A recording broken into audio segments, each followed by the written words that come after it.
program National Talk on ECWA Television International. My name is Joyce Jakada, and tonight, as Nigerian politicians and political parties tussle for power in the forthcoming elections, there are growing concerns over the quality of aspirants competing for the presidency, among other positions. For many, the current crop of presidential and governorship hopefuls, comprising mostly the old guard, do not inspire hope or confidence among the electorate. Some civil rights activists share concerns on the need to get the most qualified candidate and not to vote on the most wealthy, but a candidate with a master plan to effect change as well as empathy for the people. On National Talk tonight, we shall be beaming our lights on the tussle for leadership ahead of the 2023 general election. And to discuss this, I have a media practitioner, a veteran, talking about Mr. Yemi Kosoko. Good evening and welcome to National Talk. Thank you very much. Good evening. It's a pleasure to be here once again. It feels good to have you back on the studio. Thank you. Well, let's talk about the tussle for leadership ahead of the 2023 election. Like we all know, it's 15 days to the presidential election, and by March 11, people are expected to go out and vote for their governorship candidate as well as members of the House of Assemblies in their states. And the atmosphere is heat up, if you ask me, because Nigerians are looking so aware and ready to go out there and cast their vote.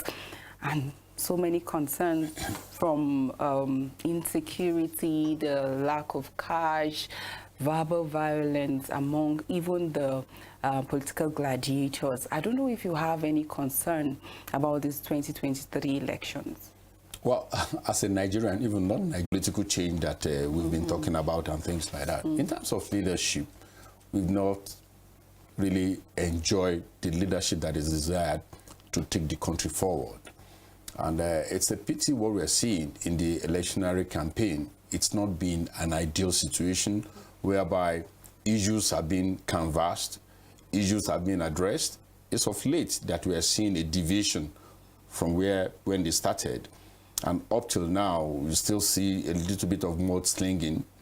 It doesn't portray good leadership because we expect them to talk to issues, address things. How are you going to do it different to what we've been saying? If you're clamoring for a change, and in terms of leadership, that means we are not satisfied with what we've been seeing on ground.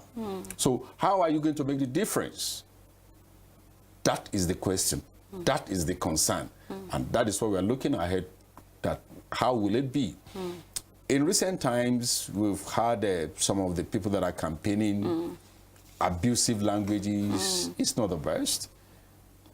How are you going to address issues? But another concern is the way the political arrangement is all about. What do I mean by this? We seem to have, it looks like most of the candidates and the political parties are making it look as if it is independent candidature rather than party politics. How do I mean? You see them campaigning. You will see the APC presidential candidate will be telling you that if he's elected, this is what he will do. Ditto the PDP, the Labour Party, the SDP, what he will do. What will the party do? What is the manifesto of the party? Who are we to hold responsible? And if you look at the electoral law, what the electoral law is telling us is that the candidate is being fielded by the party. What is the ideology? What is the philosophy? What are the manifestos of